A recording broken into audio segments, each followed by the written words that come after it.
Finance. Mr. Speaker, we will take no lessons from the Conservatives. We will take no lessons from these guys, Mr. Speaker. Under our government, we have seen record investment in the auto sector, Mr. Speaker.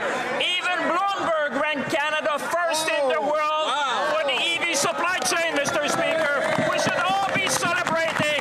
We're going to fight for the industry. We're going to fight for our workers. We're going to fight for Canada strong, Mr. Speaker. We'll take another question. Next question, Catherine Morrison, please go ahead. Hi there. Thank you both so much for your time today. Earlier today, Carney said that he will speak with U.S. President Donald Trump when it makes sense. I realize that you haven't had time to review the statement yet, but just wondering from that, when do you think makes sense? When would you like to see the two speak? Well, I would say, I think you referred to Prime Minister Carney, right? Yes, yeah, you were referring to the Prime Minister. So Prime Minister Carney, I would say, I think the position that the Prime Minister has taken was always to engage with the President at always the strategic time. This has been a negotiating process. You've seen Minister LeBlanc, which has been engaging. There's been discussion at the government level with respect to a number of issues that are on the table. The Prime Minister has referred to that they were intense and complex. And I think what the Prime Minister is trying to express there is that, when you engage from the Prime Minister to the President, you have to be strategic. You have to do that at the right time to further the right goal and to certainly get the outcome that you're looking for. So I think in that, instead of trying to create artificial deadlines as you go along, the way you want to look at that is the Prime Minister engaging with the President at the most strategic time. And I think that's what he was reflecting. And I would say this is what he's been doing. And it's the same thing we've heard this morning, without getting to the details of the discussion Mr. Anand and I had with President Sheinbaum, that our Mexican colleagues have been doing. They've been engaging strategically with the White House. And that's exactly the same kind of, playbook that we've been doing in Canada. As Minister Anand said, our realities are different, but in somewhat similar as well. So I think that what you've seen is in terms of engagement to do that strategically. And I think it has provided the right outcome for Canada, where we've been able to defend our industry, defend our workers, and certainly put Canada on a path to rebuild also our economy. I often say there's a similarity between 1945 and 2025 when you talk about CDR and the Prime Minister calling on this country to rebuild, to look ahead, to be confident, and to be resilient. I think this is a call that has been answered and been heard by all Canadians. Amazing, thank you. And my second question is for Minister Anand. I'm wondering if you can share if Canada is planning any more airdrops aids to Gaza, and if so, can you share any details about when they'll take place and how much more aid we plan to send? So I'll start with the facts. We have committed over $340 million in humanitarian aid, making us the third highest bilateral donor of humanitarian aid for this crisis. I say that because it is extremely important to continue doing whatever is possible. And we announced another 10 million last week. I'll also say that I am working with my counterparts around the world and certainly members of the United Nations to bring forward a UN resolution on humanitarian aid for Gaza. In terms of the airdrops are part of a larger effort to ensure that food gets into Gaza. We know that land transport is more effective and will be our focus in the long term. When I spoke with my counterpart in Israel, I did press him on whether further land transportation carrying food would be permitted, and he agreed that Israel would look at that, and we did see Israel open some aid up in going over land to Gaza.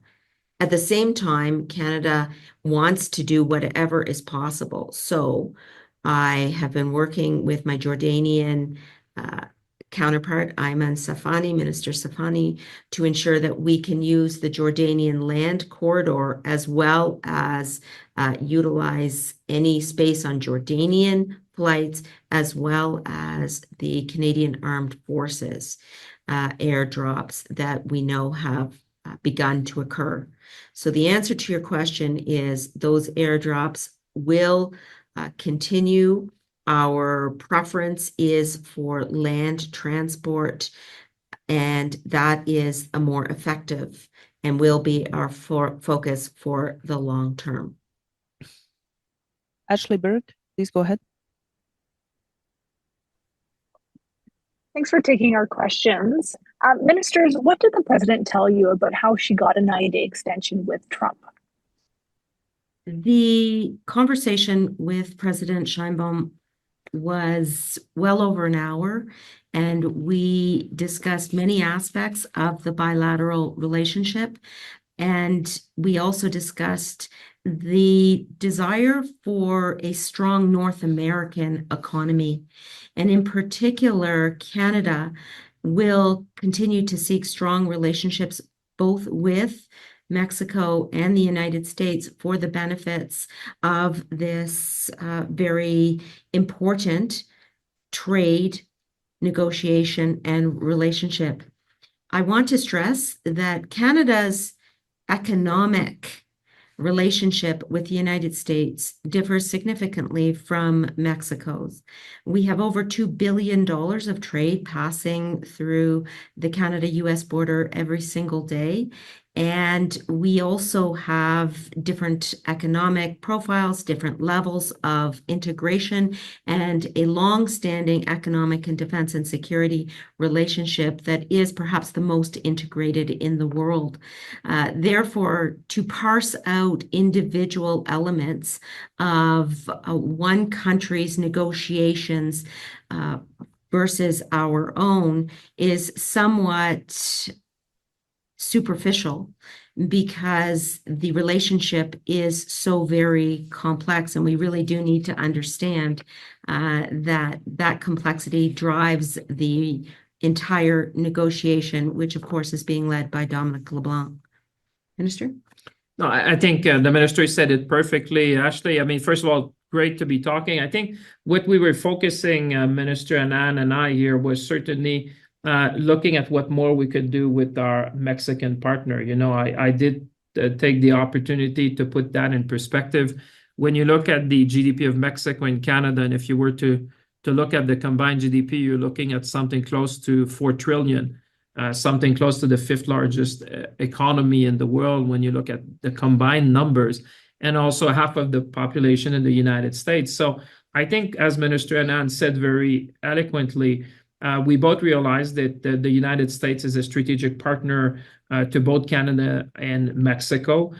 Geography has made us partners, and not only partners, but I would say trade partners in our relationship. We have deep relationship on the security front with respect to our supply chain, with respect to defense. But at the same time, I think, you know, our mission here, I would say with Minister Anand, was really, I feel with Mexico, we have been neighbors, but we need to get to know each other a bit better. And I think it was obvious this morning about the things that we could do on the energy side, on the security side with respect to some supplies, and with respect also to the auto sector. So the focus was very much looking forward, how much more we can do together. Right. And sorry, Ashley, I'll just add one more thing, because François-Philippe was segueing into the bilateral relationship discussion. And indeed, what we have agreed is to build a work plan between Canada and Mexico, which focuses on a number of factors.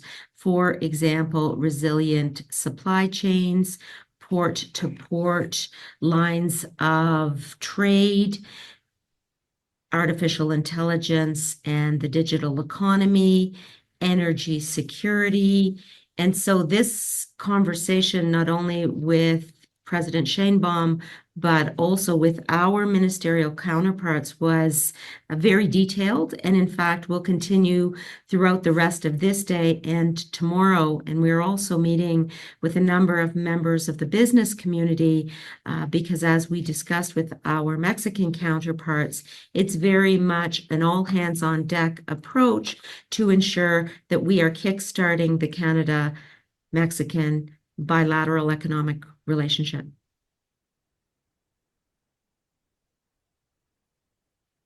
Have a follow-up question, Ashley?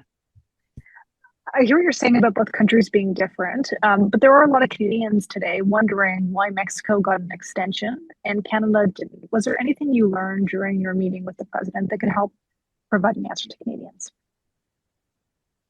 We are continuing to share information of all sorts with Mexico, and I will say that our communications with our American counterparts, and that is the bilateral relationship that you're referring to in your question, continues to be constructive and will remain at the table in the interests of the Canadian economy, recognizing that the KUSMA is overall beneficial for the Canadian economy, and that we will continue to advocate for Canadian business, Canadian workers, and the Canadian economy overall.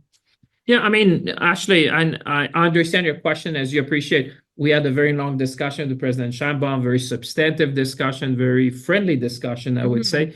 One thing that is coming out, obviously, is that KUSMA has been an essential element of competitiveness in North America.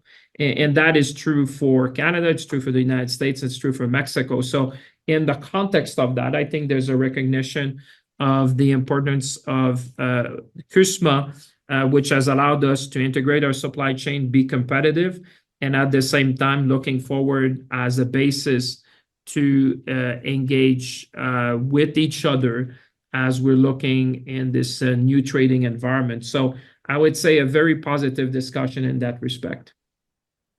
Hi, ministers. Can you hear me? Yes, we can. Perfect. My first question is for you, Minister Champagne. Prime Minister Carney said today that he is open to removing counter tariffs against the Americans. Which industries is your government considering removing counter tariffs from?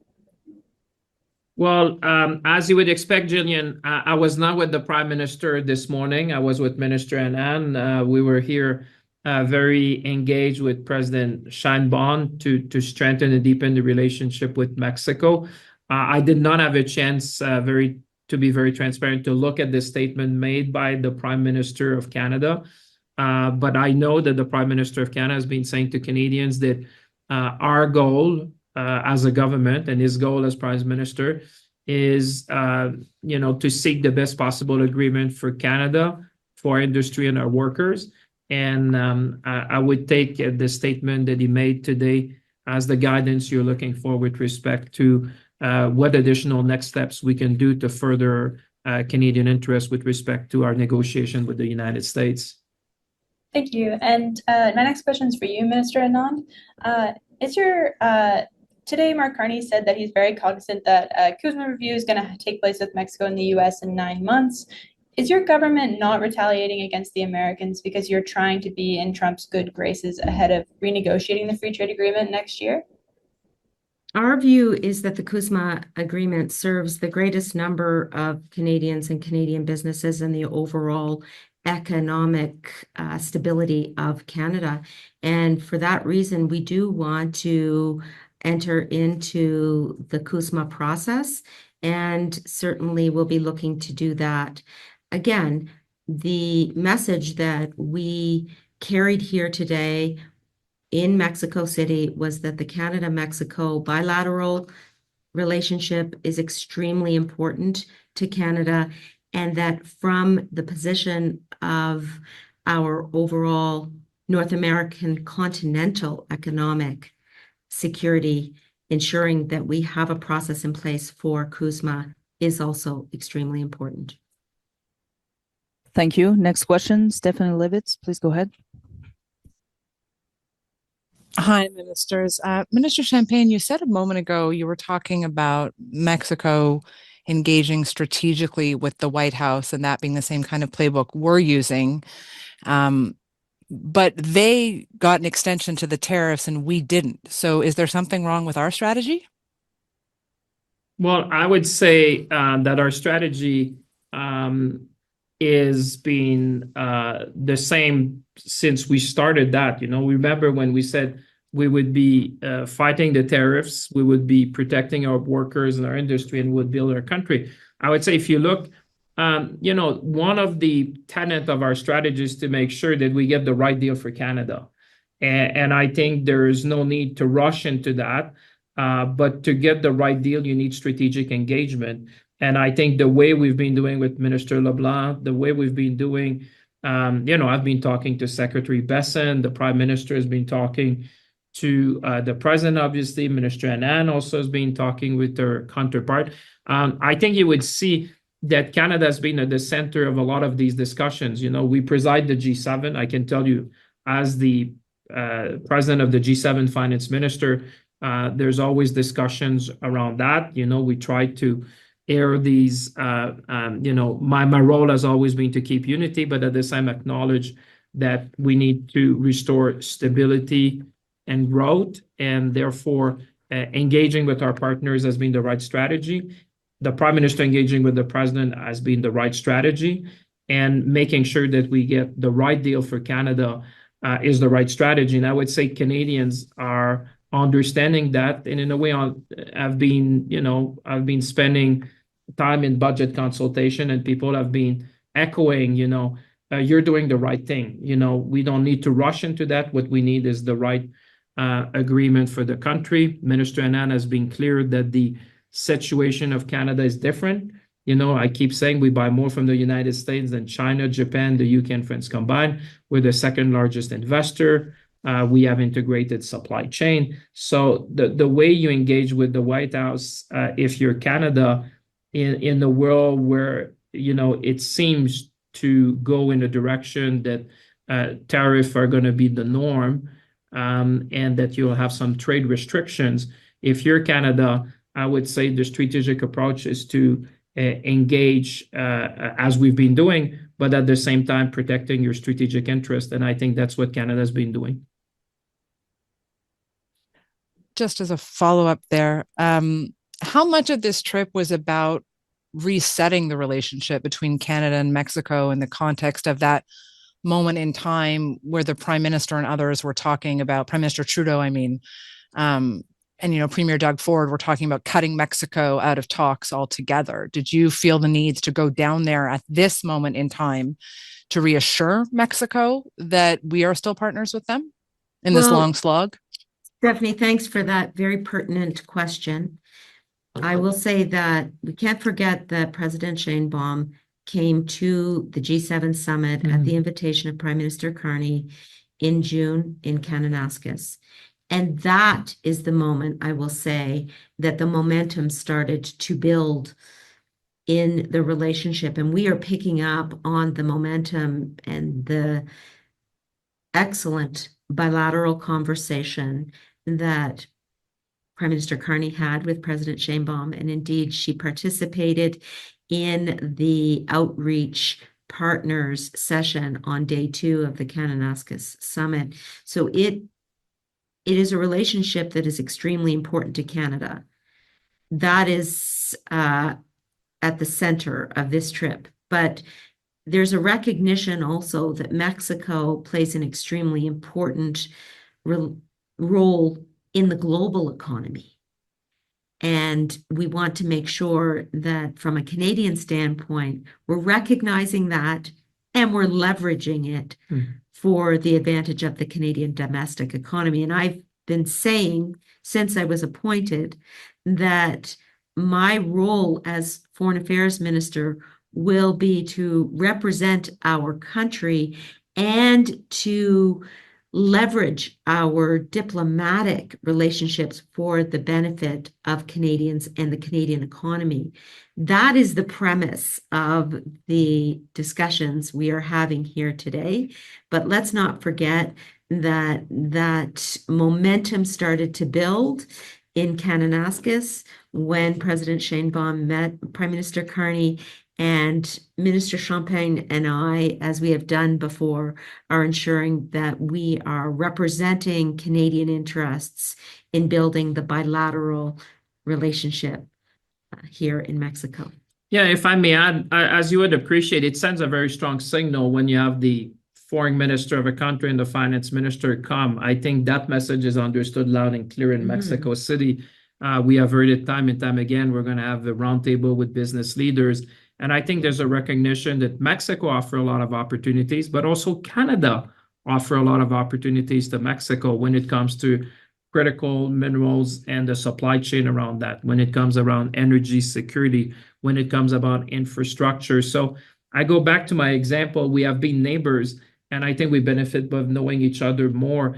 And when you spend time like we've been doing, you find a lot of opportunities and possibilities. And that's really what Minister Anand, thanks to her leadership, who put this mission together, really the focus of that has been how we capitalize in that, being neighbors, being part of the KUSMA agreement, and also being both free traders. So there's opportunities that we're going to follow up, and messages understood loud and clear, I think, here in Mexico. And if I could just add, you see, we add on each other. It's good. You can imagine in a meeting how it goes. We add on each other. I'll just say that we came down here. We had planned to meet with our respective counterparts and President Sheinbaum. And after the meeting with President Sheinbaum, we then were put in touch with additional ministers so that we can broaden the efficacy and the emphasis that Canada is placing on the relationship with Mexico. And what we would really like to see is a full court press on ministers engaging with their counterparts across government. And that's what we'll continue to work on. Thank you. Nous allons réessayer la question de Marie Chabot-Johnson. And I think that might be the last, because talking about the PAC agenda, that's what Minister Anand was saying. If it were PAC, now it's extra PAC because we have three other ministers and leaders to meet. But go on with the question. We'll try to take it, and then we may have to sign off from Mexico City. One more thing I'll just say is, let's take a step back and think about the bilateral relationship with Mexico, where we can make a difference. There's the B2B space, that's business to business, and we need to ensure that Canadian businesses stay engaged with the economy in Mexico for the benefit of their own viability. And certainly we're going to be meeting with Canadian businesses over these 2 days. Secondly, it is government to government, and we've spoken to a large extent about what work we're going to do and building that work plan forward in ensuring that the ministerial dialogue across portfolios occurs: finance, foreign affairs, energy and natural resources, AI, and public safety. Then we also need to ensure that we are focusing on the supply chains. The north-south corridor is extremely important, and we'll be looking at port to port. And then thirdly is the people-to-people ties. 7% of the Canadian population are tourists in Mexico on a year-to-year basis. That provides Mexico with commercial and economic viability, but it is also important for Canadians who seek to travel. And so we're also focusing on that line of work. So there's business to business, government to government, people to people ties. Those are all at the very center of the conversations that we are having here in Mexico City. Thank you very much. Là-dessus, on va vous dire merci pour continuer le travail. Merci tout le monde. Bonne journée à partir du Canada. On vous cède la parole à partir de Mexico City. Merci tout le monde. Bonne soirée. Merci. À bientôt. Merci. C'est ce qui conclut cette conférence de presse. Thank you. This concludes the press conference. Oh, yeah. Hi, everyone. Congratulations, you're spending more money on taxes than on food, clothing, and shelter combined. How many kids did you molest with Jeffrey Epstein? More than just elbows. These are Muslim values. These are Canadian values. Anyhow, what are you going to do? Trying to keep you informed. Aaron Canadian Looney trying to hit 30,000 subs. Help me get there. Thank you for watching this video. We'll catch you in the next one. Later, gang.